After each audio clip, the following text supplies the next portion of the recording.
continuar con la clase en la que nos quedamos del sistema nervioso. El día de hoy nos va a tocar ver lo que es ansiolíticos.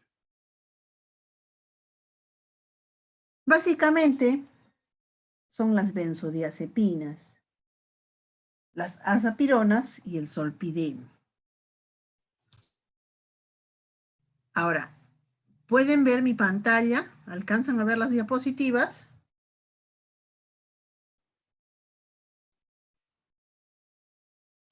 Sí, licenciada. A ver. ¿Qué son los ansiolíticos? Los ansiolíticos son fármacos que básicamente van a reducir la ansiedad. Tienen una función calmante sin afectar la función mental o la función motora del paciente. Van a controlar lo que es el miedo, lo que es la angustia y lo que es la ansiedad. ¿Qué es el miedo? El miedo es una sensación, una percepción de un peligro real. Tiene una función de proteger la vida.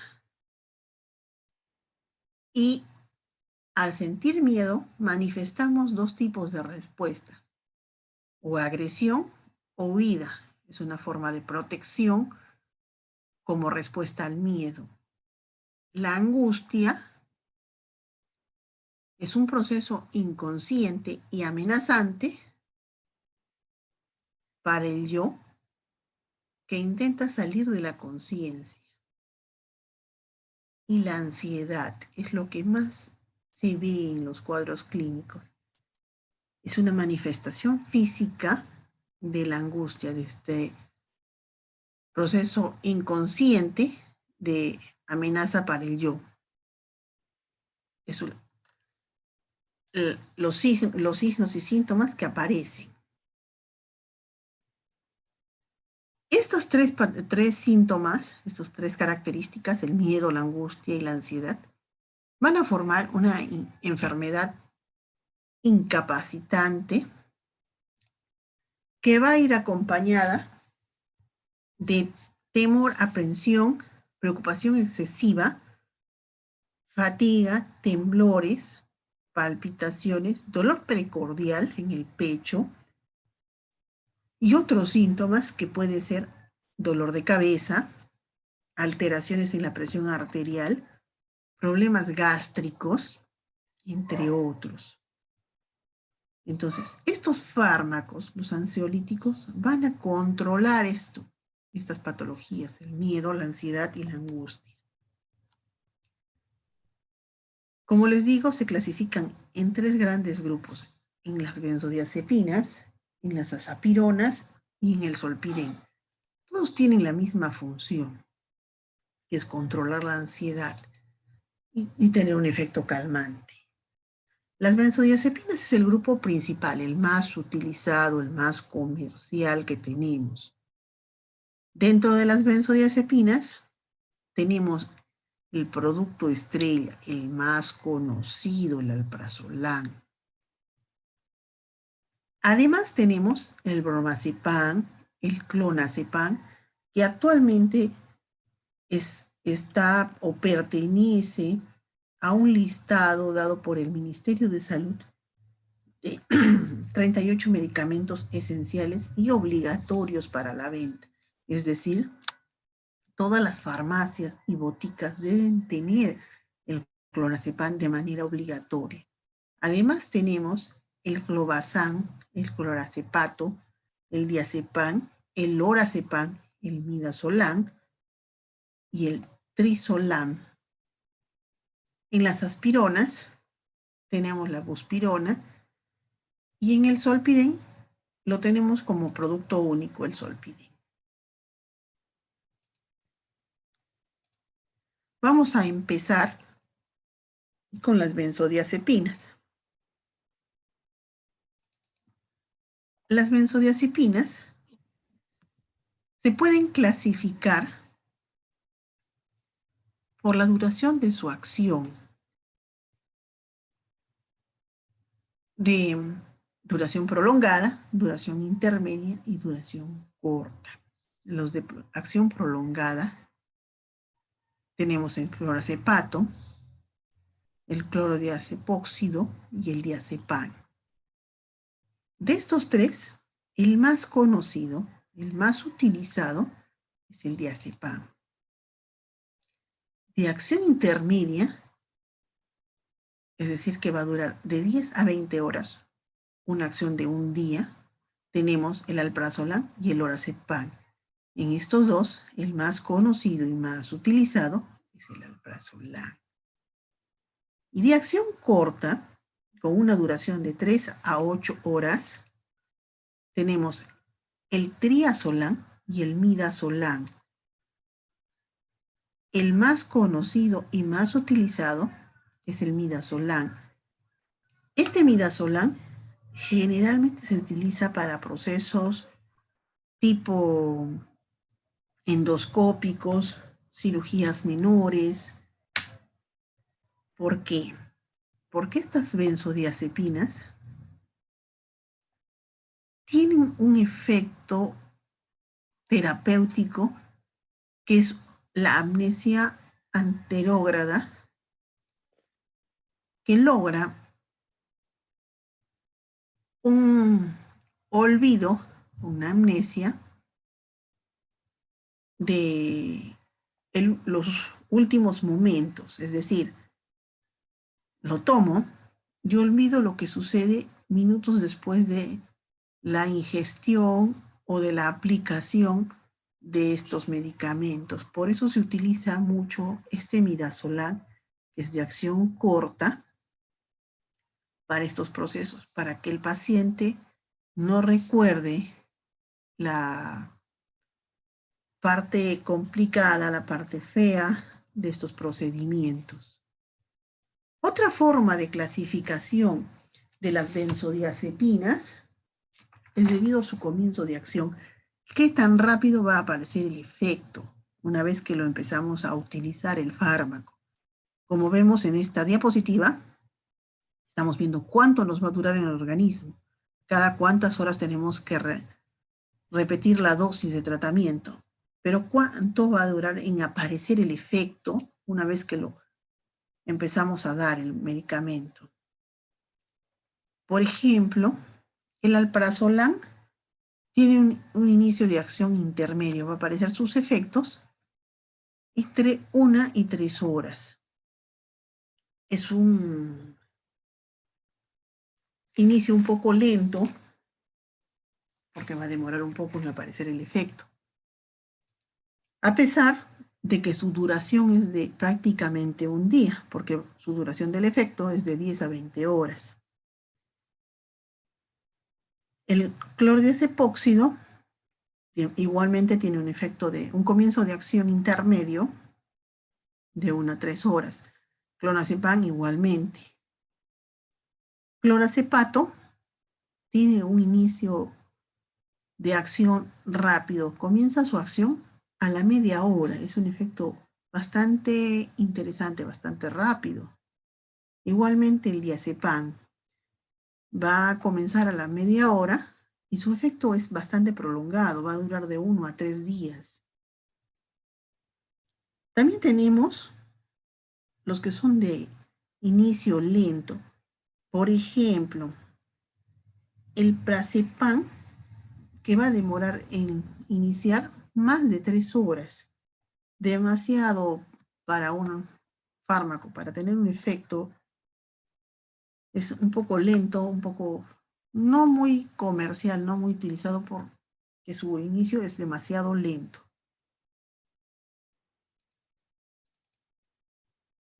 Los efectos farmacológicos de estos fármacos.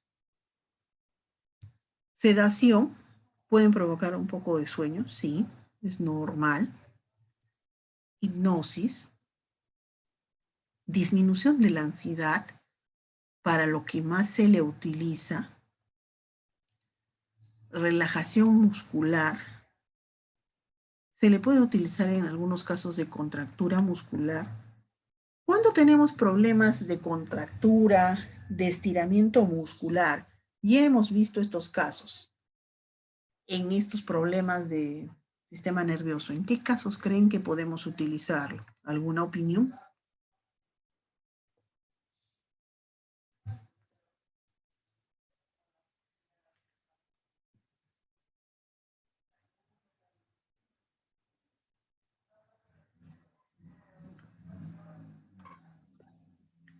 Licenciada, no la escuché bien. ¿Cuál era la pregunta? Tenemos problemas, estos ansiolíticos nos sirven para la relajación muscular. Teníamos problemas de contractura y estiramiento muscular en algún tipo de patologías del sistema nervioso. ¿En qué casos nos podría servir?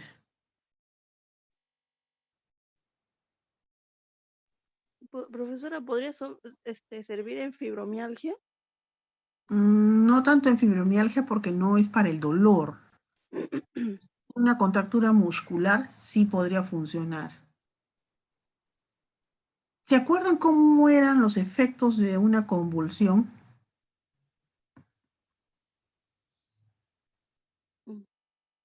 Rigidez muscular, uno de ellos. Rigidez. En un golpe.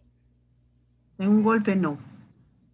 Básicamente pueden servir para las convulsiones, porque ¿cómo es las convulsiones?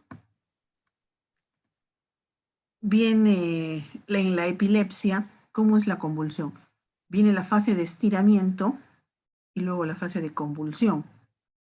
Entonces, para relajar el músculo y que no haya tanta convulsión, nos podría servir el ansiolítico, en este caso las benzodiazepinas.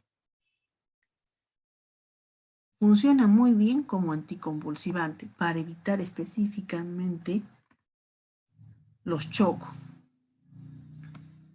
Además tiene un efecto de amnesia anterógrada, lo que les explicaba hace un momento, de que se utiliza en procesos un tanto desagradables, por ejemplo, endoscopías, para que el paciente olvide la experiencia de la endoscopía, se utiliza muy bien. Acá yo tengo una experiencia personal en esto de la amnesia anterógrada. Particularmente para lo que es endoscopías, se utiliza el midazolam. El midazolam tiene un inicio de acción bastante rápido, 30 minutos.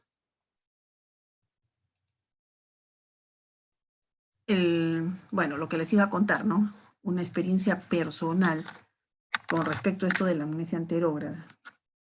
Cuando yo estuve en la universidad, tuve úlcera gástrica.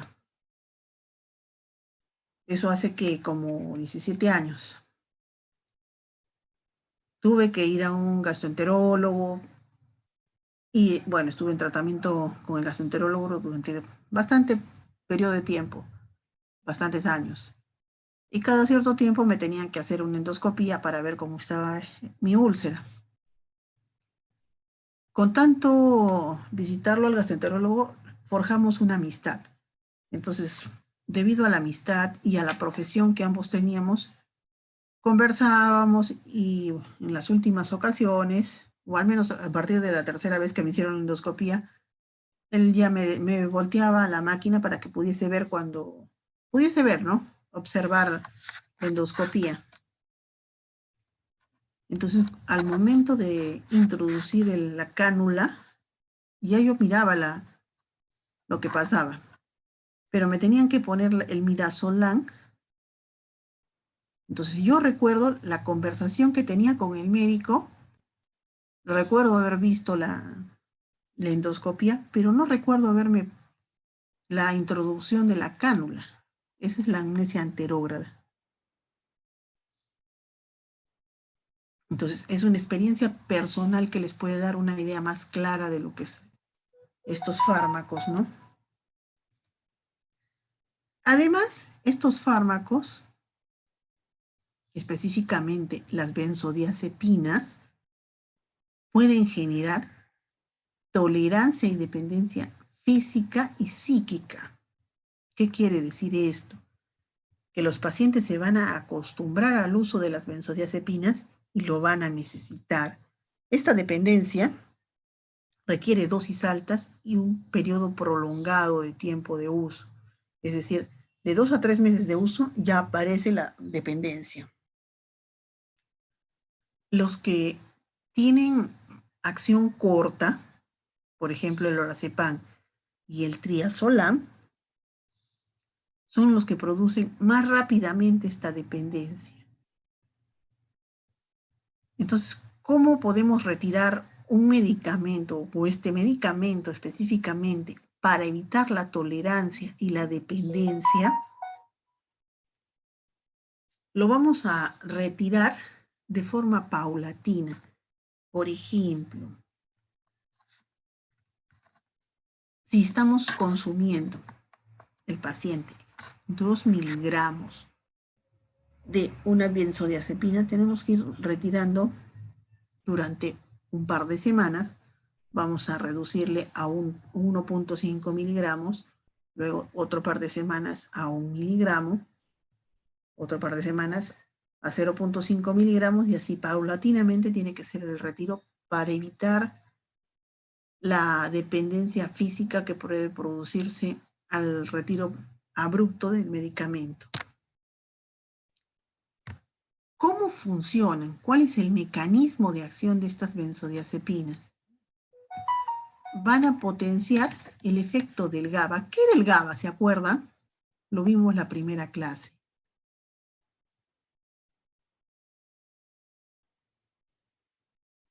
¿Nadie se acuerda qué era el GABA?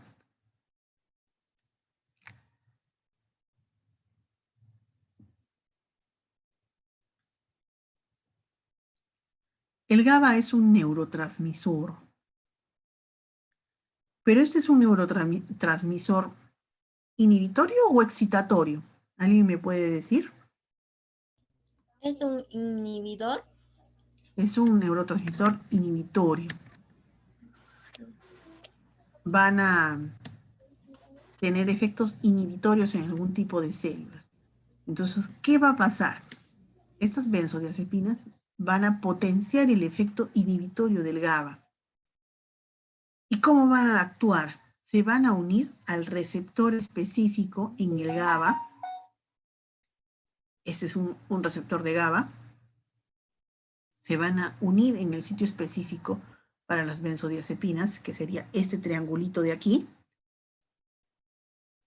Van a aumentar el número de veces que se aperture este canal para permitir el ingreso de ciertas cosas, hiperpolarizando la neurona.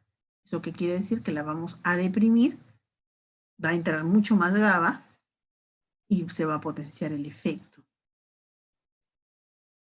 Cuando tenemos mucho nivel de benzodiazepinas en el cuerpo y podemos llegar a una toxicidad, obviamente tenemos que utilizar un antídoto.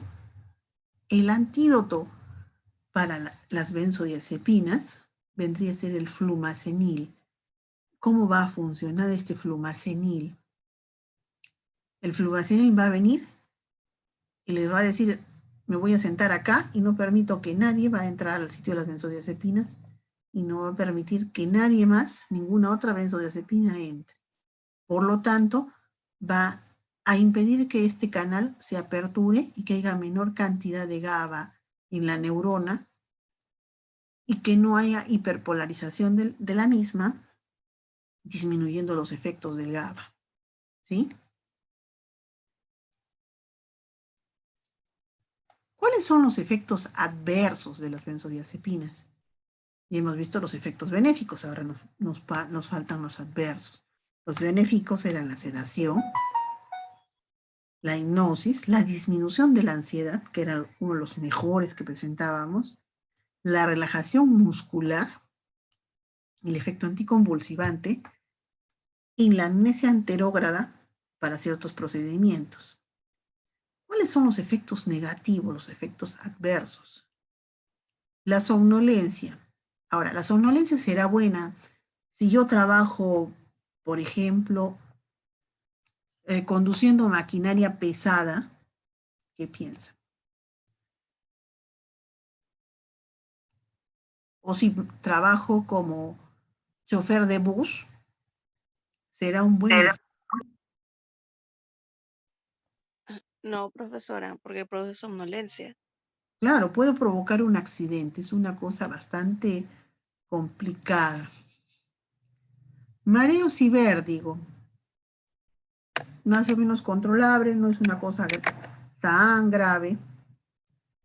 Aumento del apetito, tampoco es una cosa del otro mundo. Tolerancia.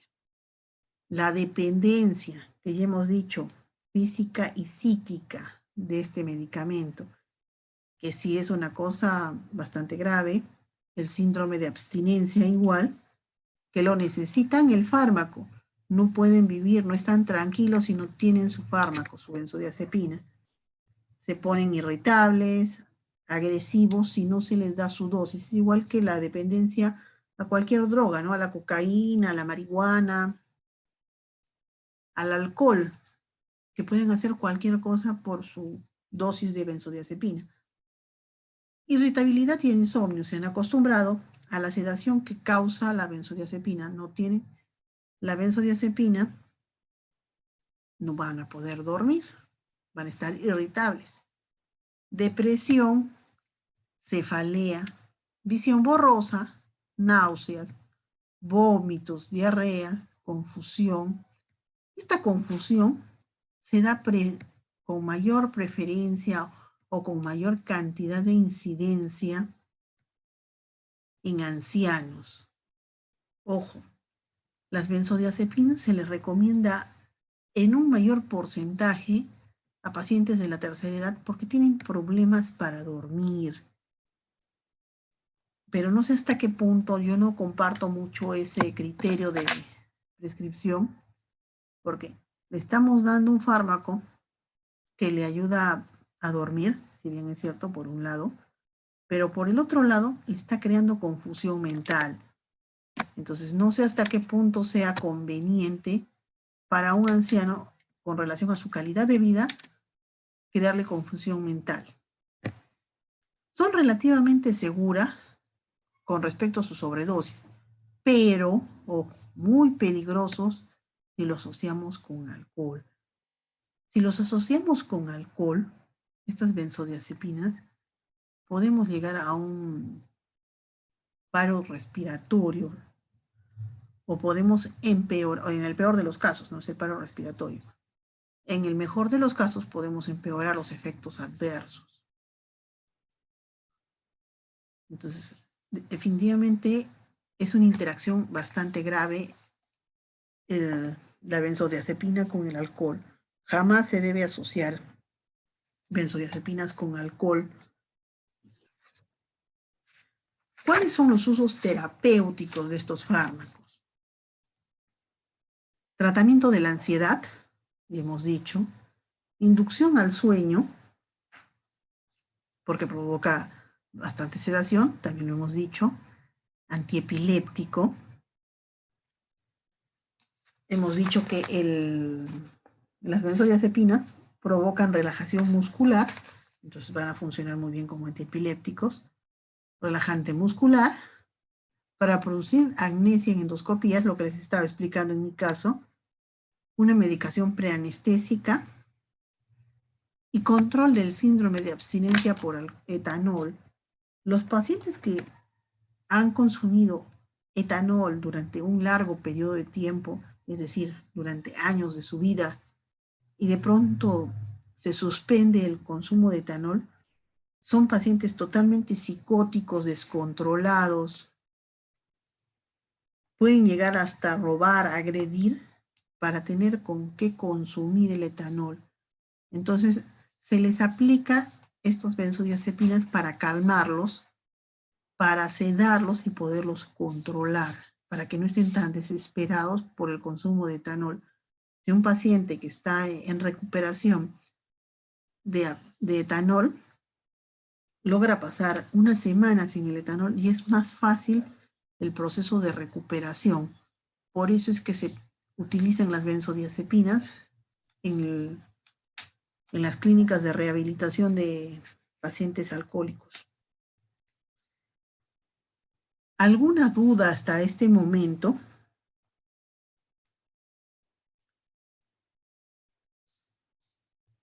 ¿Todo claro? Perfecto. Seguimos. Como les decía, cuando llegamos a sobredosificación, ya sea accidental o no tan accidental, y a propósito por benzodiazepinas con fines suicidas, hay una forma de revertir esta situación y es con el flumazenil. Este nuevo fármaco, este flumazenil, puede revertir la sedación incluso en procedimientos anestésicos o durante ellos. Puede antagonizar hasta la depresión respiratoria. ¿Qué quiere decir esto? Que aun cuando llegamos a la depresión respiratoria y colocamos flumazenil, podemos llegar a respirar. Por eso es un fármaco bastante importante. Podemos despertar a un paciente en estado de coma por sobredosis de benzodiazepinas. Va a disminuir el compromiso neurológico en pacientes con encefalopatía hepática. Y es el único antídoto para las benzodiazepinas. ¿Cómo se va a aplicar este fármaco? Se va a aplicar de 0.3 a 1 miligramo vía endovenosa cada 3 horas hasta que el paciente despierte y se vean síntomas de que su estado neurológico ya no está comprometido. Así se aplica el flumazenil. Luego, el segundo grupo de ansiolíticos, que ya no son benzodiazepínicos, ojo, ya estamos en otra estructura química. Acá tenemos al zolpidem.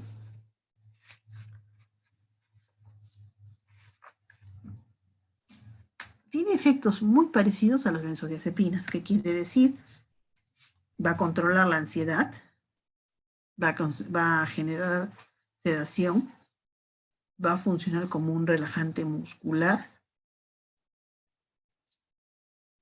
En algunos casos puede provocar amnesia anterógrada, no en todos los casos. Su efecto anticonvulsivante es un poco débil, no se le utiliza mucho. Puede provocar tolerancia y dependencia, eso sí. También va a provocar síndrome de abstinencia. Igual que en las benzodiazepinas, el uso prolongado del zolpidem puede provocar que el paciente lo necesite para descansar, que lo necesite para estar bien físicamente y emocionalmente. Sirve muy bien, igual que las benzodiazepinas, para tratar el insomnio. Sus efectos hipnóticos persisten hasta una semana después de interrumpir el tratamiento. Pero como no todo es perfecto, también tiene reacciones adversas. ¿Y cuáles son las reacciones adversas de este zolpidem? Va a presentar dolor de cabeza, somnolencia diurna durante el día, lo que no nos conviene porque si estamos trabajando, definitivamente no es una reacción adecuada. Mareos, sensación de estar drogado. Síntomas paradójicos de estimulación del sistema nervioso central. A pesar de que estamos, digamos, tranquilizados por estos ansiolíticos, puede haber que algunos pacientes presenten lo contrario, es decir, va a haber euforia, agitación, pesadillas e hiperactividad. Esta reacción adversa es bastante rara, casi nunca aparece, pero puede aparecer. Todo lo contrario a lo que debería ser su efecto terapéutico va a aparecer. Problemas gastrointestinales, dependiente de la dosis. diarrea, estreñimiento, dolor abdominal, anorexia, dispepsia, gases, náuseas y vómitos. Luego tenemos en otro grupo a la buspirona. ¿Qué va a hacer la buspirona? Va a bloquear selectivamente a los receptores serotonínicos. ¿Y qué hacen los receptores serotonínicos? ¿Alguien me puede comentar sobre esto? ¿Qué es la serotonina? Un neurotransmisor. ¿Y de qué se encarga ese neurotransmisor?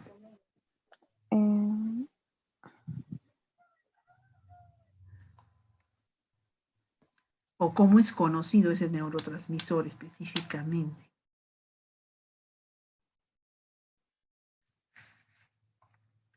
¿Alguna idea? Profesora, la serotonina no es para hacernos sentir bien, alegres, algo así. Exacto, es para eso. Van a bloquear eso, los receptores de la serotonina. Es decir, va a haber más serotonina libre.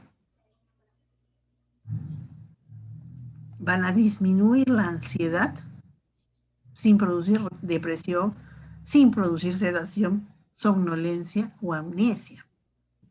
O sea, para un paciente que trabaja conduciendo, por ejemplo, este es el fármaco excelente porque no va a tener sueño durante el día. Va a estar pilas, activo durante el día, es bueno. No es hipnótica. La parte, digamos, un poco negativa es que no presenta actividad anticonvulsivante ni relajante muscular. No presenta adicción y tiene muy baja toxicidad. Las interdependencias con alcohol y otros depresores del sistema nervioso central es más baja que las benzodiazepinas. O sea, es mucho mejor que con las benzodiazepinas. No hay interacción con el alcohol. El paciente puede tomarse sus traguitos de vez en cuando y no le va a pasar nada.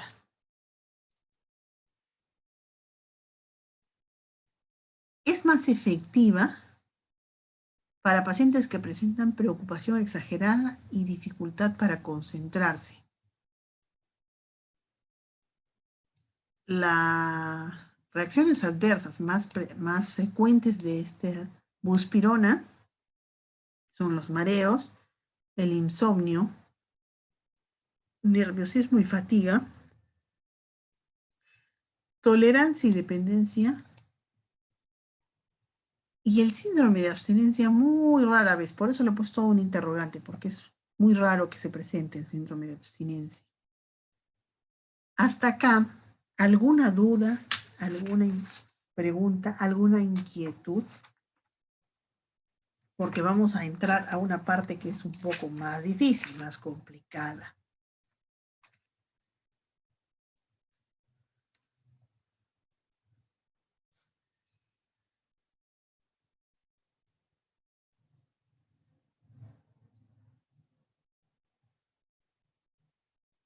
¿Todo claro? Perfecto. Seguimos avanzando.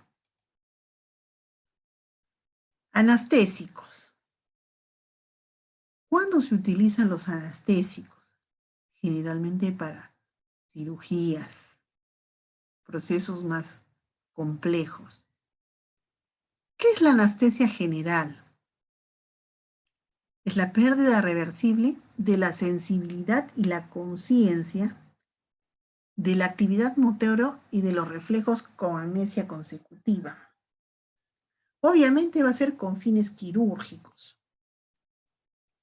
¿Cómo van a funcionar estos anestésicos? La gran mayoría de los anestésicos van a actuar sobre los receptores GABA o los receptores de glicina, los receptores nicotínicos o los colinérgicos. Los únicos anestésicos que no actúan sobre los GABA es la ketamina y el óxido nitroso. Todos los demás van a actuar sobre estos, sobre los receptores GABA. La ketamina y el óxido nitroso van a inhibir los receptores NMDA, que son N-metil D aspartato, Estos receptores básicamente trabajan en el aprendizaje y la memoria del glutamato. Estos anestésicos, en general, la mayor parte son inhalatorios.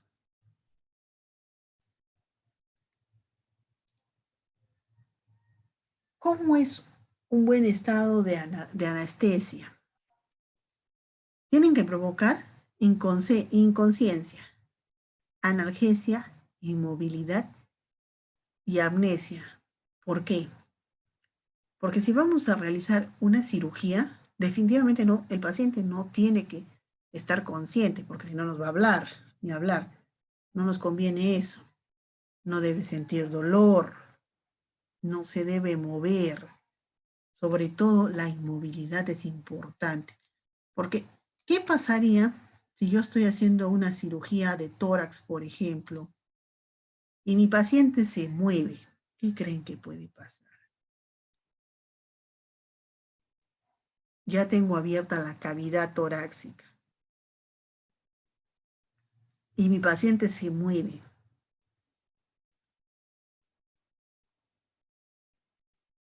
¿Qué creen que puede pasar?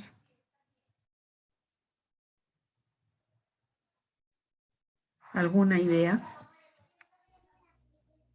Puede que haya riesgo de que la operación salga mal. Puede que haya riesgo de que la operación salga mal, sí. Y no puede ser que estoy con mi bisturí y el paciente se mueve y le doy con el bisturí al corazón o le doy con el bisturí al pulmón. ¿Podría pasar eso o no podría pasar eso? Sí, podría pasar eso también. ¿Y sería grave o no sería grave? Muy grave. Sí, sería más grave para el paciente que para el doctor. Entonces, en la anestesia es muy importante que el paciente esté inmóvil. Además, es importante la amnesia del paciente, que olvide el procedimiento, que no recuerde lo que sucedió durante la cirugía.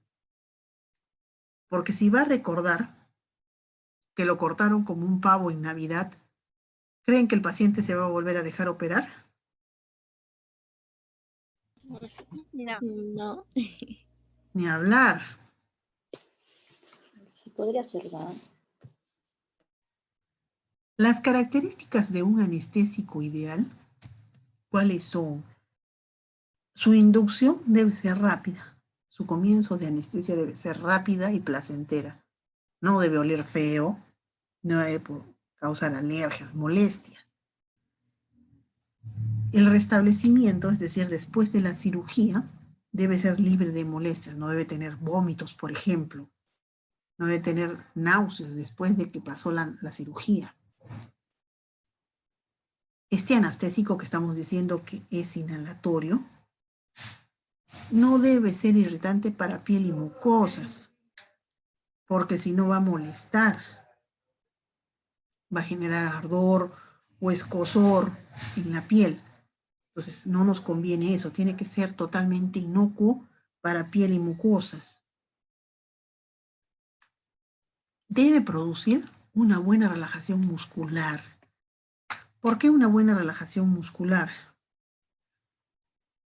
Porque si el paciente está tenso, el músculo no está relajado, ¿será fácil cortarlo o no será fácil cortarlo? ¿Qué piensan? No va a tener complicaciones para poder operar. A ver, les voy a aclarar un poco la idea. ¿Cómo es más fácil cortar un músculo? ¿Cuando el músculo está relajado o cuando el músculo está contraído? Cuando está relajado, porque se pone más blando. Contraído es más duro, es más difícil de hacer la cirugía, de cortar. Este anestésico no debe ser inflamable ni explosivo, porque puede haber una chispita y ¿qué va a pasar con el paciente? Hola. Va a volar, se va a quemar. Vamos a tener un castillo dentro de la sala quirúrgica. No conviene. No debe sensibilizar el corazón. ¿Por qué?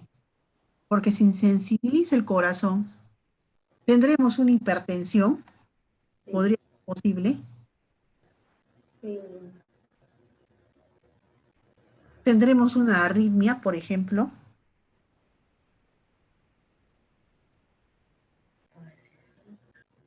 podríamos tener una arritmia. Si es conveniente una arritmia en un proceso quirúrgico, ni hablar, es demasiado complicado. No debe provocar hipotensión arterial, porque si la presión arterial baja, ¿qué puede pasar con un paciente?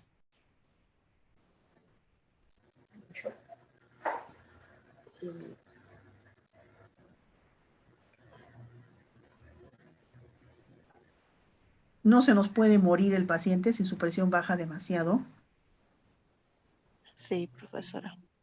entonces no es conveniente. Paro cardíaco. Un paro cardíaco también puede pasar. No debe ser tóxico para el hígado y el riñón. ¿Por qué? Porque después, cuando tenga que tomar otros fármacos, ¿qué va a pasar con este paciente? Una gastritis. No va a poder metabolizar los medicamentos que ingieren. Exacto, no va a poder metabolizar. No debe producir náuseas ni vómitos en el posoperatorio, porque no vamos a estar recuperándonos y vamos a estar vomitando, ni hablar, pues, demasiado incómodo, ¿no? ¿Cuáles son los periodos de la anestesia? Los periodos de la anestesia básicamente son 4. La cirugía se va a establecer, va a dar en el periodo 3, en la fase 2 o 3 del periodo 3. El primer periodo de la anestesia es la inducción o analgesia. Este periodo es bastante rápido. Comienza con la inhalación del anestésico y termina cuando se pierde la conciencia. Durante este periodo, el paciente no siente dolor. Y ustedes me dirán, ¿y por qué no empezamos en este momento la cirugía? Si no hay dolor, podríamos empezar. Porque en el periodo 2, la respiración del paciente es totalmente irregular. Si tenemos una respiración irregular, ¿será conveniente empezar una cirugía o no? ¿Qué opinan?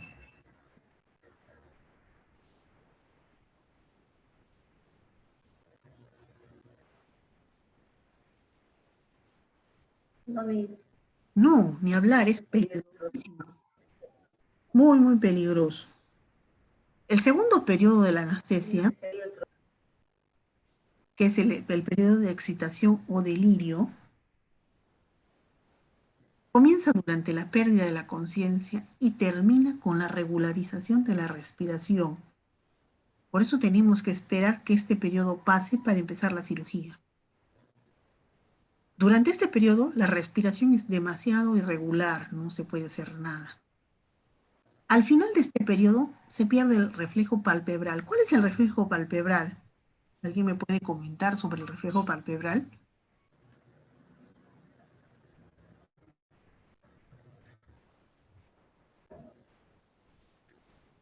¿O con qué tiene que ver el reflejo palpebral?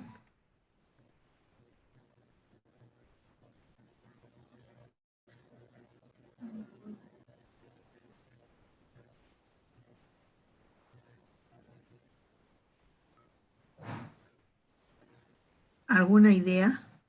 Con la movilidad de los músculos en la cara. Del ojo, Miss. Del ojo, específicamente del ojo. Ya no hay que la pupila se dilata con la luz, eso se pierde. ¿Qué más vamos a ver en este periodo? Obviamente la respiración arrítmica que les estaba diciendo. En esta imagen, a ver si la puedo hacer crecer un poquito. Ya, ahora sí. Podemos ver cómo es la respiración. Respira, respira, una respiración agitada, deja de respirar, vuelve a respirar en una agitación, deja de respirar. Así es la respiración que va a tener el paciente durante este periodo. ¿Estará bien esa respiración o no estará bien? ¿Qué opinan? Sí tiene una estabilidad normal. ¿Está normal o es normal? La de arriba es anormal, es una respiración anormal. Anormal, totalmente anormal. ¿Podemos dejar de respirar? ¿Podemos tener este periodo de no respirar? No. No, No, profesora. ni hablar, eso está mal. Por eso digo, durante este periodo tenemos una respiración arrítmica, no normal. Además tenemos hiperactividad y excitación motora. ¿Esto qué quiere decir? Músculos, brazos, piernas se van a mover. Podemos empezar una cirugía con movimiento. ¿El paciente debe estar moviéndose o no debe estar moviéndose? Debe estar inmóvil. Inmóvil. Entonces no podemos en este momento realizar la cirugía. Tenemos vómitos. Y si yo tengo la cavidad torácica abierta y el paciente se vomita para la cavidad torácica, ¿qué puede pasar? Puede infectarlo. Puede Una infección infectar, generalizada. puede complicarnos la situación. Además, vamos a ver pupilas dilatadas y taquicardia. La taquicardia en este estado, ¿es grave o no es grave? Muy grave, porque el latido del corazón va a estar más rápido. La presión arterial va a estar más alta. La cosa nos puede complicar. Entonces, definitivamente en este periodo le vamos a poner XXX, no cirugía. Durante este periodo no podemos hacer la cirugía. En el periodo 3 es en el mejor periodo para realizar la cirugía. Es la anestesia quirúrgica. Comienza con la pérdida del reflejo palpebral, cuando ya no tenemos reacción en la pupila a la luz, y termina con el paro de la respiración. ¿Nos conviene un paro respiratorio o no nos conviene un paro respiratorio? ¿Qué opinan? No. No. No podemos llegar al paro respiratorio. Este periodo, como les decía al comienzo, está dividido en 4 planos, del 1 al 4. La cirugía se debe realizar en los planos 2 y 3. Durante la cirugía no debemos llegar al plano 4 porque es cuando se produce el paro respiratorio. Entonces, 2 y 3, perfecto. Hasta 3 como máximo. Durante el 4, ni hablar, porque ahí nos morimos. El periodo 4 es la parálisis vulvar. Empieza con el paro de la respiración y luego un paro cardíaco. O sea, ahí ya estamos muertos porque no nos queda de otra opción. No hay forma de regresar de un paro cardíaco. Por más que hagamos el electroshock, todo, ya no hay forma de regresar. Paro respiratorio y paro cardíaco, no hay vuelta atrás. Tenemos una acción depresora sobre los centros vitales. Ya no hay forma. No se debe llegar a este periodo, es demasiado peligroso. Muerte segura. En la siguiente diapositiva vamos a ver todo esto, pero en forma más gráfica. A ver, primer periodo de la anestesia. ¿Qué dijimos que pasaba en el primer periodo de la anestesia? ¿Qué pasaba con el paciente? Perdía la conciencia. ¿Cómo estaba su respiración? Normal. Todo normal. ¿Su reflejo palpebral alterado o normal? No le pasaba nada al reflejo palpebral. Pupila normal. Su tono muscular normal. En la segunda etapa, o el segundo periodo de la anestesia, donde venía la excitación o delirio. ¿Qué pasaba en este periodo? ¿Cómo era la respiración? ¿Se acuerdan? A ver, vamos a ver un poco esto. Inestable. Respiración irregular. Respiración irregular. A ver. Acá está. Este es el segundo periodo. Respiración irregular. totalmente irregular. Miren cómo está. Este es normal.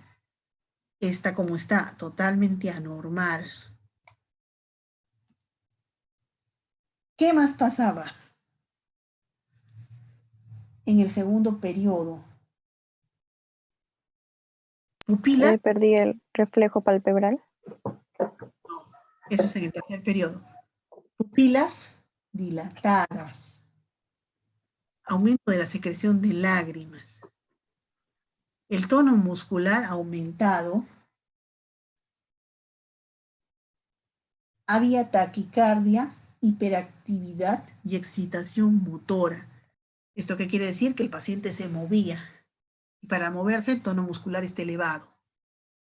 En la etapa 3, es cuando se pierde el reflejo palpebral, la respiración ya se regulariza cuando ya se puede comenzar la cirugía. En el plano 1, plano 2, plano 3, plano 4. En el plano 4, totalmente mortal, dijimos, ahí desaparece la respiración y podemos llegar a un paro cardíaco. Paro respiratorio primero y llegamos a un paro cardíaco en la etapa 4. En el plano 1 de la etapa 3, la respiración ya está más profunda, más acelerada un poco. Ya no tenemos el reflejo palpebral, ha disminuido el tono muscular, ha aumentado la secreción de lágrimas. En el plano 2, la respiración se ha normalizado, por eso es que acá ya comenzamos la cirugía. La pupila se ha normalizado, la secreción de lágrimas está volviendo a lo normal y seguimos sin tono muscular. En el plano 3, la respiración sigue normal, la pupila se está empezando a dilatar, la secreción de lágrimas está ya normal, el tono muscular ha disminuido notablemente. En el plano 4, paro respiratorio, miren cómo está esta respiración contra la normal. ¿Cómo se da la respiración? ¿Con qué músculo se da la respiración? ¿Qué nos ayuda a respirar?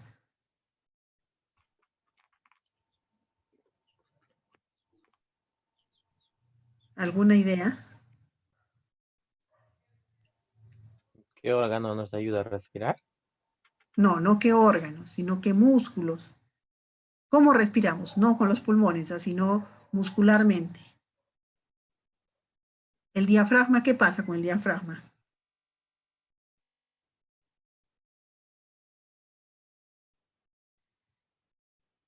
El diafragma sube y baja, ¿cierto?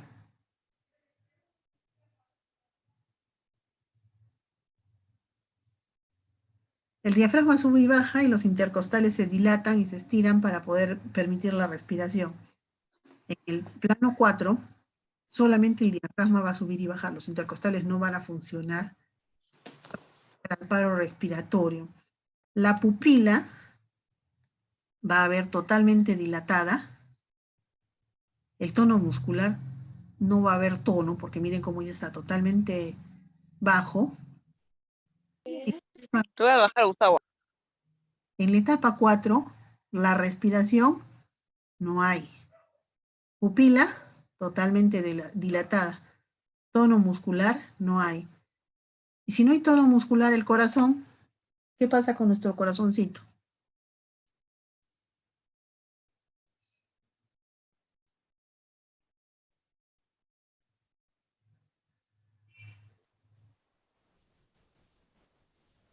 No funciona, porque nuestro corazón es un músculo. Seguimos. El periodo de la inducción de la anestesia, ¿en qué consiste? En la suma del primer y el segundo periodo. Por eso digo, esos dos tienen que ser rápidos, la inducción debe ser rápida. Para que el paciente entre en el periodo quirúrgico, esta inducción, es decir, la suma del primer y el segundo periodo, debe oscilar entre 1 y 15 minutos. El restablecimiento de la anestesia se va a producir de forma inversa, recuperándose el tono cerebral y al final la corteza. y luego el paciente va a despertar. ¿Cómo son los anestésicos? ¿Cómo se clasifican? Generales y locales. Los que nos interesan a nosotros son los generales. En los generales vamos a tener intravenosos e inhalatorios. En los inhalatorios tenemos los que vienen de origen de éteres. Tenemos en los éteres simples, como el éter dietílico, que en realidad ya no se utiliza. Y en los fluorados tenemos el enfluorano, el desfluorano, el isofluorano y el sevofluorano. El sevofluorano es el más utilizado con el nombre de marca de Seborane. Es la estrella de este grupo. Luego tenemos a los hidrocarburos halogenados. El hidrocarburo halogenado más simple es el cloroformo. Y a los fluorados, el más utilizado de este grupo, el halotano. Y en gases tenemos a los óxidos nitrosos y al xenón. Los más utilizados actualmente es el sevofluorano, el seborane, y el halotano. En los dos hospitales de acá, estos son los que se utilizan. Acá en Camaná, en el Pedregal, la verdad no les podría decir, pero en Camaná se utilizan estos dos. ¿Cómo van a actuar estos fármacos? Obviamente de diversas maneras. Van a interrumpir la transmisión sináptica normal. Van a alterar la recaptación de algunos neurotransmisores. Ya hemos dicho que pueden inhibir el GABA, pueden actuar a la lisina, pueden actuar a diversos niveles. Puede haber cambios en la conductancia que siguen los receptores sinápticos por los neurotransmisores. Va a haber un aumento de inhibición del GABA. Va a haber un aumento en la captación de glutamato por los astrocitos. ¿Y qué eran los astrocitos? ¿Se recuerdan? Eso lo vimos en la primera clase. ¿Recuerdan qué eran los astrocitos?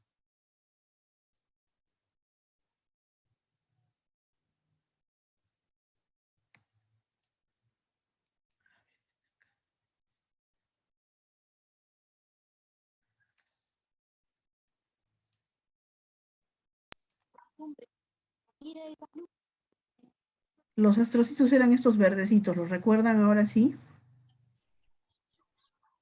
Los astrocitos son los que producen los nutrientes, los que alimentan a las neuronas. Además,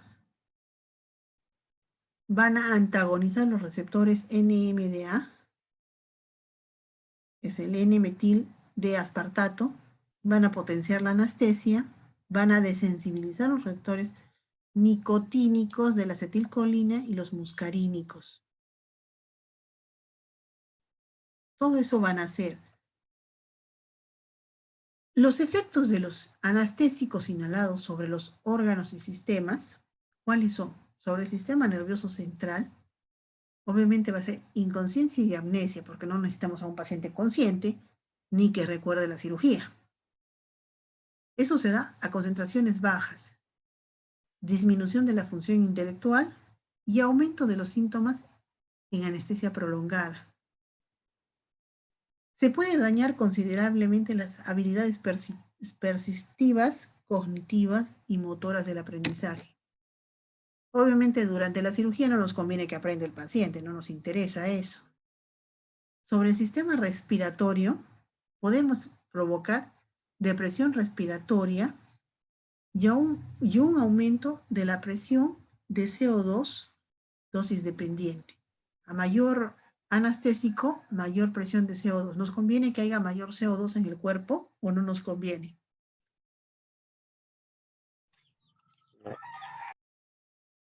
¿Alguna opinión?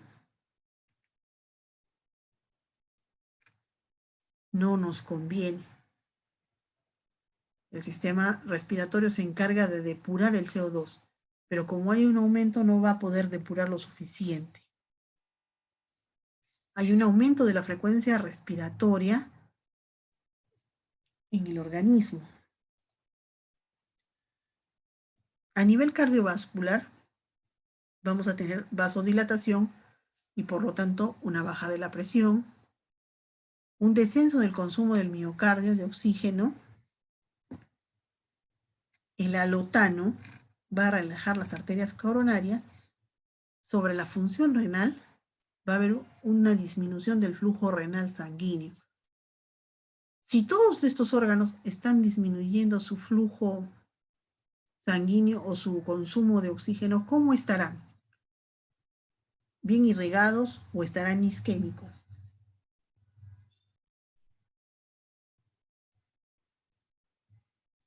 ¿Qué opinan?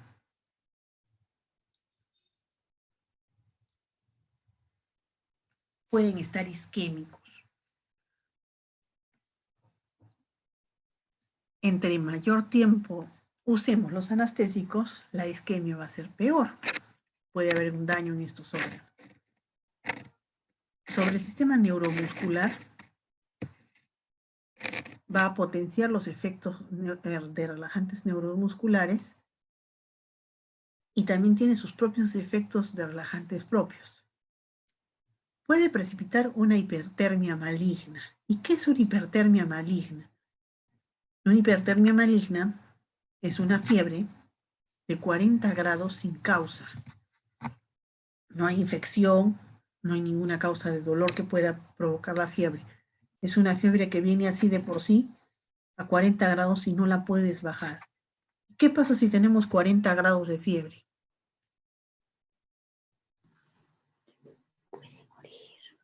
Te puedes morir, exactamente, te puedes morir.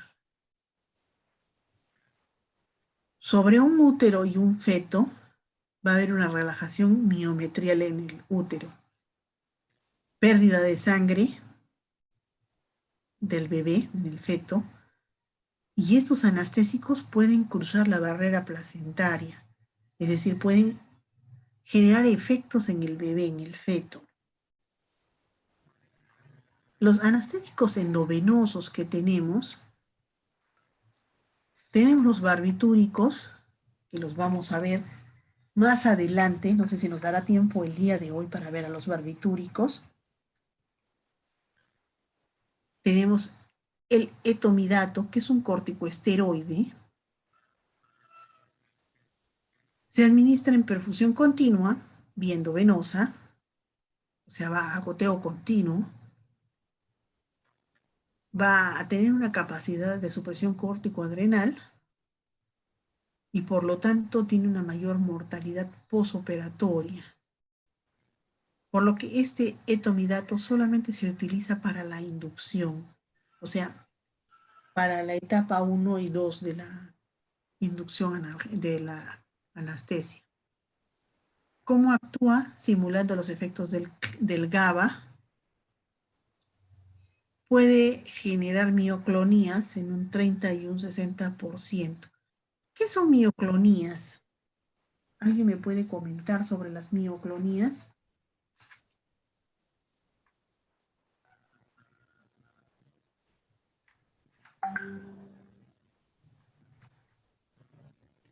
Las mioclonías es un estiramiento muscular, como un movimiento involuntario. Entonces, no sé hasta qué punto convenga utilizarlo como un inductor de la anestesia si va a generar movimientos en un 60%, no sé hasta qué punto convenga. Para las inducciones se utiliza 0,3 miligramos por kilo de peso en bolo por vía endovenosa. ¿Cuáles son sus efectos farmacológicos? A nivel cardiovascular, va a presentar mínima repercusión, casi nada.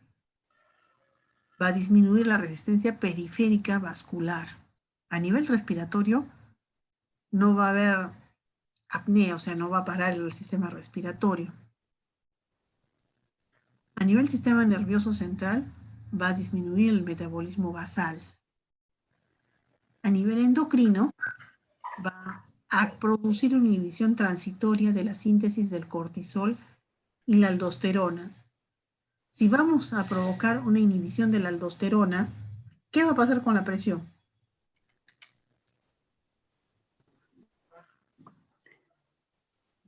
La presión puede subir.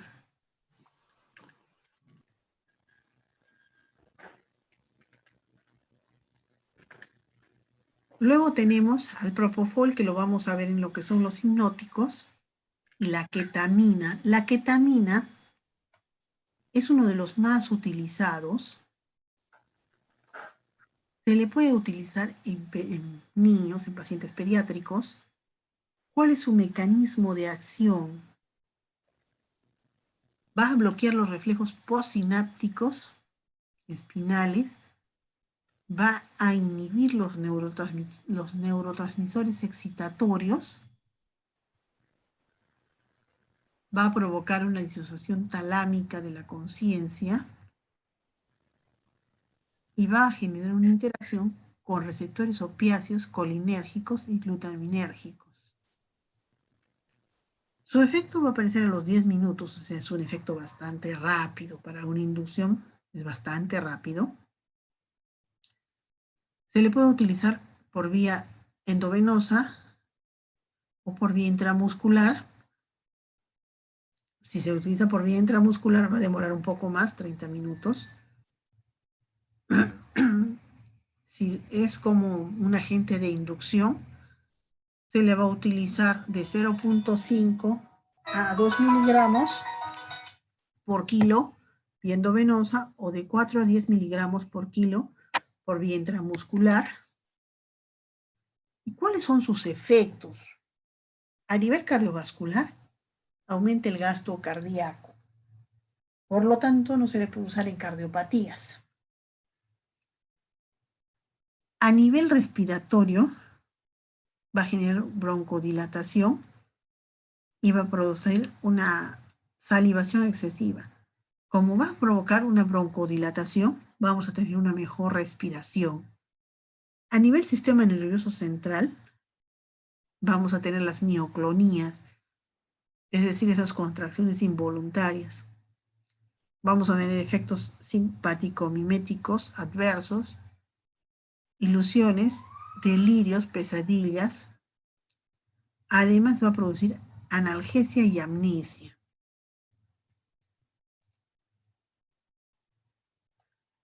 ¿Alguna duda con respecto a los anestésicos?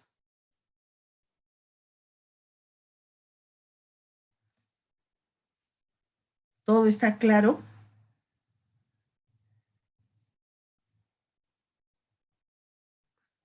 Perfecto. ¿Todo está claro? Perfecto. Hipnóticos. ¿Qué son los hipnóticos? Son fármacos que van a inducir y van a mantener el sueño, pero va a ser un sueño que se va a parecer al sueño normal, al sueño fisiológico. Y eso lo van a lograr haciendo una depresión en el sistema nervioso central. Acá tenemos varios fármacos, varios grupos farmacológicos. Tenemos a los barbitúricos. Dentro de los barbitúricos tenemos el tiopental sódico. Este tiopental sódico, también conocido como suero de la verdad, se le utiliza con receta médica. Obviamente vienen ampollas. En un tiempo venían tabletas, pero actualmente solo en ampollas. ¿Cómo funciona? ¿Cuál es su mecanismo? Van a deprimir el sistema reticular activador del tallo encefálico, van a suprimir la transmisión de neurotransmisores excitatorios.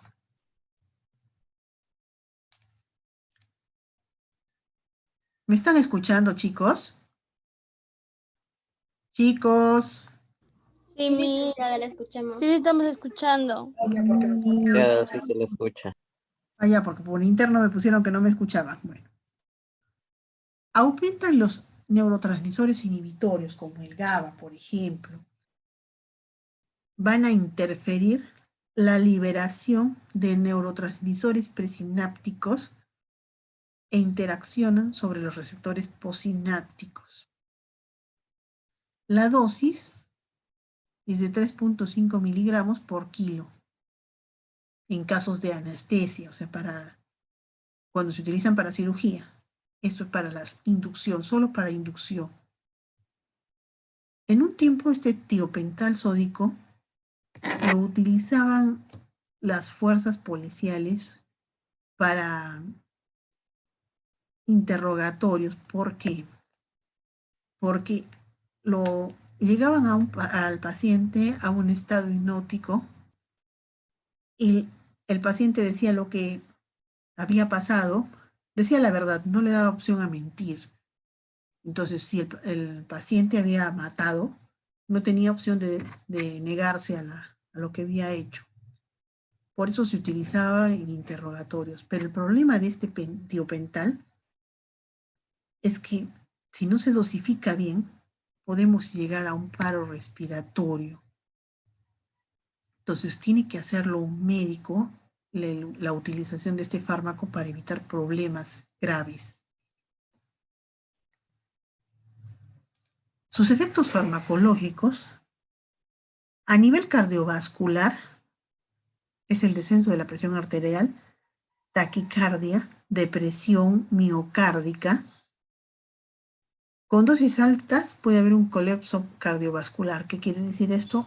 Un paro cardiovascular, un paro cardíaco.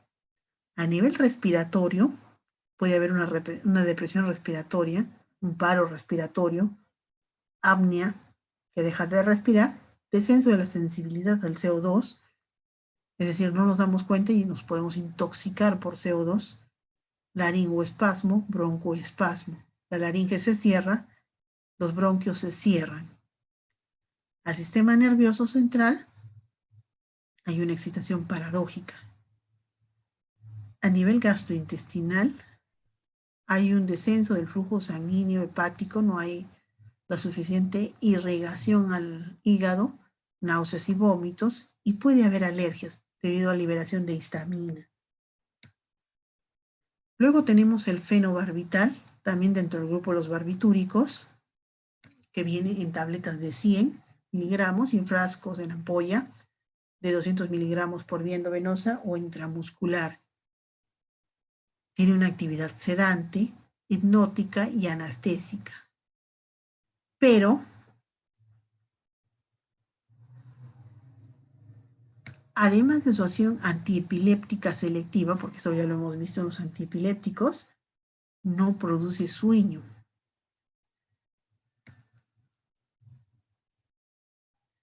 El mecanismo de acción es que se va a unir al GABA y va a prolongar el efecto del GABA.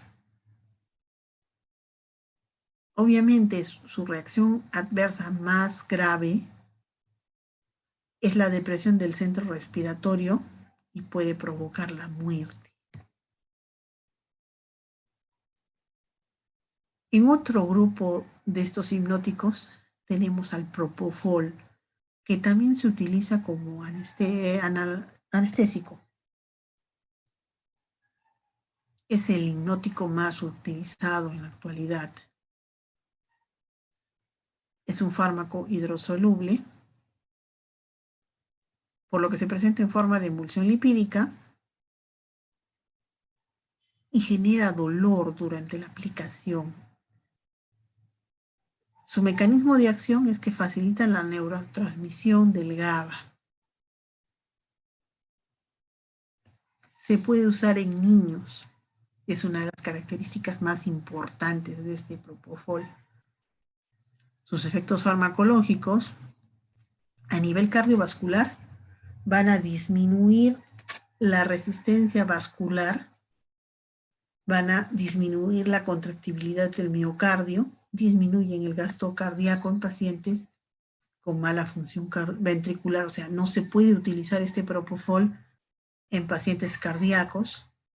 A nivel respiratorio, va a provocar una depresión ventilatoria, problemas respiratorios, apnea, dificultad respiratoria, hipercapnia, a nivel cerebral va a producir protección cerebral durante la isquemia, mientras no hay oxigenación. No es un anticonvulsivante y produce fenómenos excitatorios como espasmóticos. Además tiene propiedades antieméticas y antipruríticas. Funciona muy bien como para los vómitos y como antialérgico para el escozor. Y con eso hemos terminado todo lo que es sistema nervioso central. Es un tema bastante amplio, como han visto. Hemos revisado bastantes grupos, bastantes temas. Y la próxima semana vamos a evaluar. No sé si la directora les ha dicho, no va a haber examen. La evaluación depende del profesor. ¿Sabían eso? No sabían. Sí, Miss, sí Bien. sabíamos. Ya, entonces, tenemos que conversar dos cosas. Quiero quitar una parte porque me parece que es bastante amplio este tema. Entonces quiero quitar por lo menos un grupo de fármacos, ahora lo vamos a ver, para que sea más fácil para ustedes. ¿Cómo los voy a evaluar? Los voy a evaluar mediante un caso. ¿Cómo vamos a hacer esto? Quiero que se agrupen. Ustedes son, me parece que son como 42 personas. Quizás un poco menos porque no sé si hay retirados. O bueno, sé que hay retirados, pero no sé cuántos han sido retirados del grupo. En este momento somos 27 en la clase, pero somos más realmente. Entonces, quiero que se agrupen por afinidad, porque ya hemos demostrado que por grupo, por orden alfabético, definitivamente no funcionó. Entonces, quiero que se agrupen por afinidad de 4 en 4. Cada 4 personas. ¿Y cómo vamos a hacer esto del caso? Por ejemplo,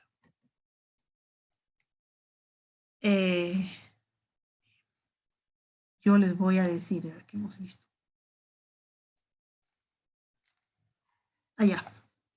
Yo les voy a decir, por ejemplo, tengo un paciente que está triste, tiene cambios de humor, tiene tendencia suicida. ¿Qué le diagnostica a este paciente?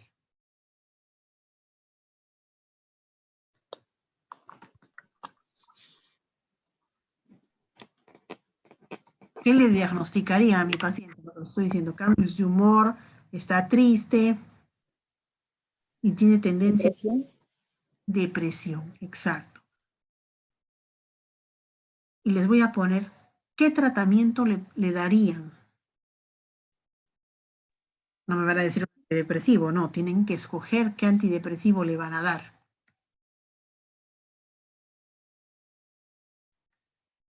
Por ejemplo, yo escogería una fluoxetina o una sertralina. Y lo justifico porque sus efectos colaterales son menores, su frecuencia de uso es menor, no va a provocar tantas reacciones adversas y cosas así, ¿no? Tengo que justificar la respuesta. ¿Por qué estoy dando este? Y no, por ejemplo, escojo una aminotriptilina, que es un antidepresivo tricíclico, o puedo decir, me gusta la fluoxetina porque su nombre suena bonito, o qué sé yo. Tengo que justificar la respuesta. ¿Por qué estoy dando este y no estoy dando el otro? Por eso es que vamos a armar unos grupos de 4 personas para la próxima semana. Y los estoy dando que se pongan por afinidad. No porque yo voy a armar los grupos, sino por afinidad. Para que no haya problemas como hubo con las exposiciones. ¿Sí? ¿Todos estamos de acuerdo hasta ahí? ¿Han entendido la idea? Licenciada, disculpe, estos grupos va a ser para la próxima semana. Ya le van a, durante este transcurso de estos días, le van a hacer alcanzar los integrantes de cada grupo. ¿O solo para la próxima clase ya? La próxima clase quiero los grupos ya armados. No me los van a alcanzar. El próximo jueves me van a decir, bueno, mi grupo consta de fulano, sutano, mengano. Entonces, la próxima semana yo hago un sorteo para ver quién va a ser lo primero. Les voy a dar, o sea, para ver los casos, ¿no? El caso 1 lo va a tener el grupo de Cristian. El grupo 2 lo va a tener el grupo de Nayeli. El grupo 3 lo va a tener el caso de Gámez, por ejemplo. Vamos a sortear los casos para que haya igualdad para todos. Y luego que tengan los casos, vamos a sortear cómo los van a sustentar los casos. ¿Quién va a ir primero, quién va a ir después? Una vez que tengamos eso, les voy a dar un tiempo prudencial para que desarrollen el caso, discutan entre ustedes 4, diagnostiquen y den el tratamiento y por qué están escogiendo eso. Entonces, una vez que ya hemos desarrollado el caso, ya han diagnosticado, han dado el tratamiento, va a ir una persona, o van a estar los 4 conmigo, solo las 4 personas, y me van a decir, bueno, Miss, el caso que nos ha tocado es tal, nuestro paciente tiene tal cosa y le estamos dando tal tratamiento. Estamos dando, por ejemplo, fluoxetina por tal motivo. Quiero que justifiquen, porque en la práctica, cuando ya ustedes estén profesionales, eso es lo que van a hacer. Va a venir un paciente y les va a decir, bueno, tengo dolor de pelo, quiero que me den tratamiento. Entonces ustedes tienen que saber por qué les duele el pelo a este paciente y ver qué le pueden dar. ¿Sí?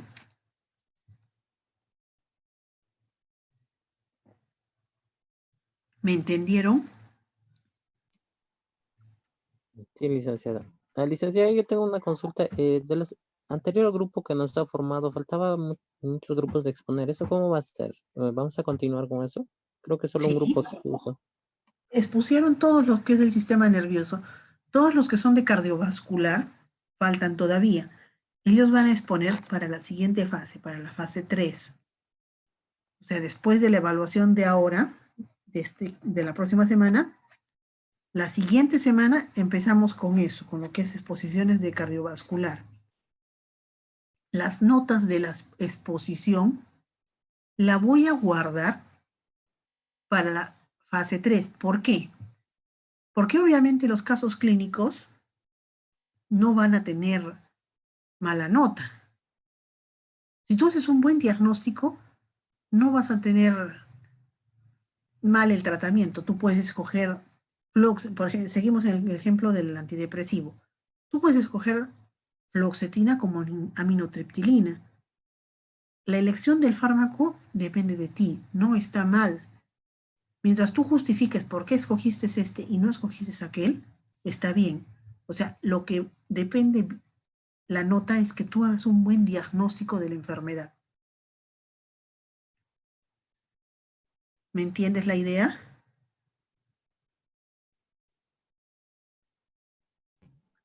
Sí, licenciada. O sea, en esta fase yo pienso que nadie va a estar desaprobado mientras hagan un buen diagnóstico. Por eso que quiero guardar la nota de la exposición para la tercera fase, para que tengan una ayuda para la tercera fase.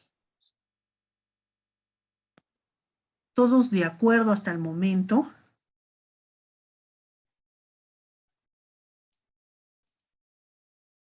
Chicos, Sí, Miss. Sí, Miss. ya. Ahora, como les decía, quiero eliminar un tema para hacerlos más fácil, porque este sistema es bastante amplio. Entonces, para no complicarles tanto la vida, vamos a quitar una parte, solo una parte vamos a disminuir. Entonces, voy a ver qué parte, ya espérenme un segundo. Epilepsia no, porque es un caso que siempre van a ver, entonces eso sí se va a quedar. Parkinson se va a quedar.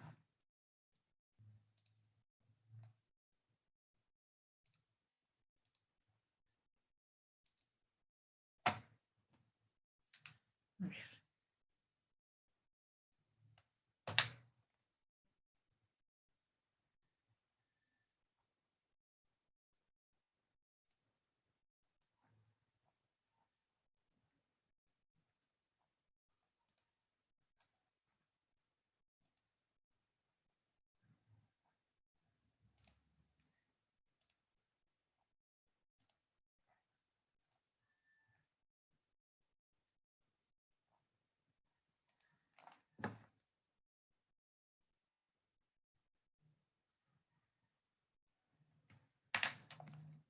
Ya. A ver. Tengo 3 opciones para quitar. Pueden ser Alzheimer, anestésicos o hipnóticos. ¿Cuál preferirían que quite?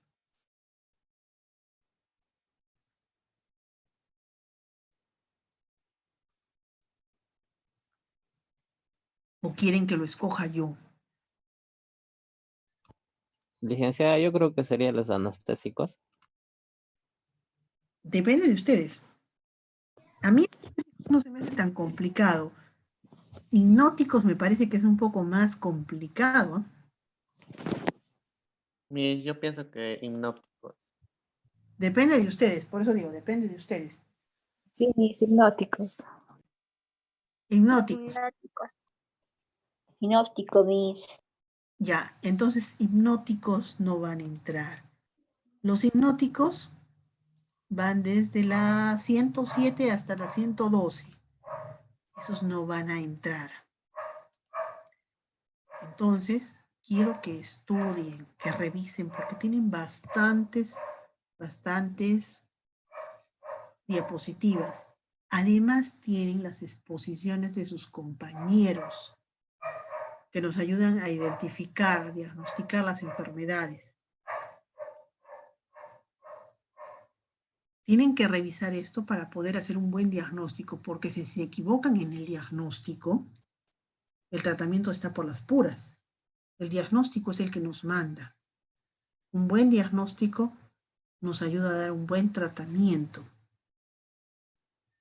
Otra cosa, quieren que les ponga un caso clínico de tarea ahora para que tengan un ejemplo de lo que van a hacer en la evaluación o no quieren tarea. Particularmente yo soy de la idea de darles un caso para que tengan una idea de lo que se van a enfrentar el día del examen. Sí, profesora, pónganos un caso clínico. 5 mejor que sean en vez de 1. Sí, licenciada, es como una práctica, más o menos. Si nos equivocamos ya, pues mucho mejor ya para el examen. Ya, les voy a dar 2 casos clínicos para no complicarles la vida y no complicármela tampoco yo haciendo tantos casos porque después me van a faltar casos para ustedes. Les voy a dejar de tarea 2 casos clínicos. Los voy a hacer ahora. No los puedo colgar en la plataforma porque no hay plataforma. Los voy a hacer y los voy a mandar por WhatsApp al grupo de segundo. Quiero que se agrupen bien y compartan las exposiciones, porque me parece que no las he mandado yo y me parece que las he colgado en el portal del instituto. Entonces, quiero que se compartan entre ustedes las exposiciones que teníamos.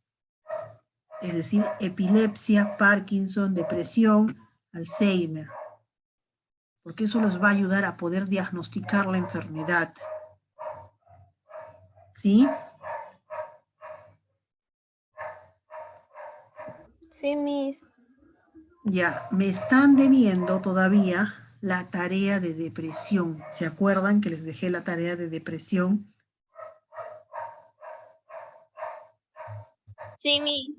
Me la están debiendo. Profesora, yo logré subirlo a la plataforma. Pero yo no logré entrar a la plataforma. Yo también logré subir a la plataforma, mis. ¿Le enviamos otra vez al WhatsApp? Lo que vamos a hacer, vamos a esperar. Quiero que la hagan de todas maneras porque es una manera de practicar también para el examen. Porque se acuerdan, la tarea de depresivos era escoger un un antidepresivo y justificarlo por qué escogíamos este y no escogíamos otro. Es lo mismo que vamos a hacer en el caso clínico. ¿Por qué estoy escogiendo, por ejemplo, ibuprofeno y no escojo meloxicam para el dolor? ¿O por qué escojo celecoxib y no escojo ibuprofeno? Es la misma historia, ¿no? Quiero que justifiquen por qué. Entonces, ¿saben qué vamos a hacer? Les voy a mandar 2 casos de tarea y yo voy a hacer un caso clínico que lo voy a desarrollar yo para que tengan una idea más clara de la cosa. ¿Sí? En total les voy a mandar 3 casos clínicos. Uno desarrollado por mí y uno para ustedes.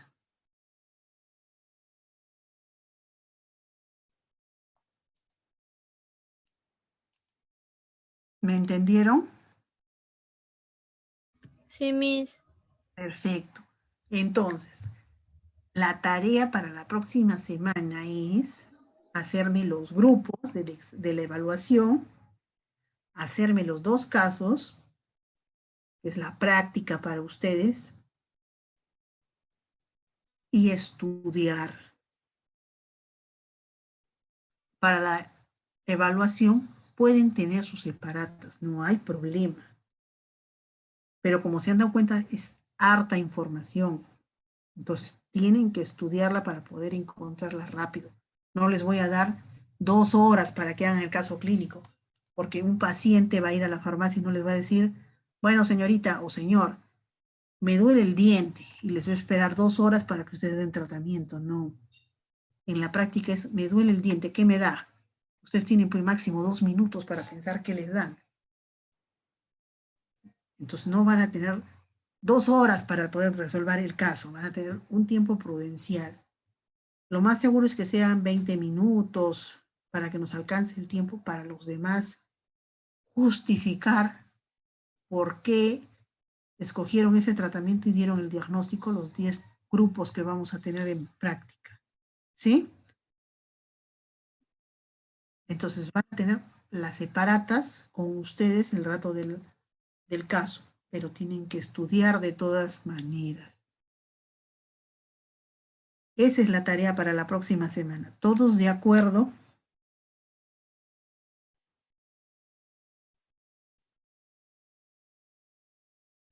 Chicos. Por favor, ¿me puede volver a repetir? ¿Me podría volver a repetir? Ya. A ver, la tarea para la próxima semana es armar los grupos, estudiar, hacer los casos que les voy a mandar, los 2 casos, y revisar el caso que yo voy a desarrollar. La práctica, la evaluación de la próxima semana, la van a hacer con las separatas. No es que no tengan las separatas. Pueden hacerla con las separatas, no hay problema. Pero en cuenta, es bastante información. Entonces, porque no van a tener las 2 horas para resolver el caso. Un tiempo prudencial para que nos alcance el tiempo para que resuelvan el caso y los 10 grupos teóricos que tenemos me lo justifiquen el caso a mí. Entonces tienen que saber dónde buscar, en qué parte de la diapositiva está la información que necesitan para resolver el caso que les toque, ¿sí? Por eso es que tienen que estudiar. Ahora sí, todos me entendieron. Sí, profesora. Listo, chicos. Entonces, con eso visto, nos vemos la próxima semana. Los que estén en el curso de farmacoterapia, recomiendo que presten bastante atención el día de hoy. El día de hoy se va a hacer todo lo que es farmacoterapia del sistema nervioso. Yo voy a hacer una parte de lo que es sistema nervioso y otra parte la va a hacer un colega mío que se va a encargar básicamente de lo que es Parkinson, epilepsia y no recuerdo cuál es la otra que va a hacer él. Pero a los que están inscritos, les recomiendo que presten bastante atención el día de hoy. Con esto dicho, nos vemos la próxima clase. Listo, chicos. Bye, bye. Nos vemos la próxima semana. Hasta luego, Miss, cuídese. Ustedes también. No se olviden de compartir las exposiciones de todo lo que es sistema nervioso central, porque yo las colgué en la plataforma, pero ya no las tengo.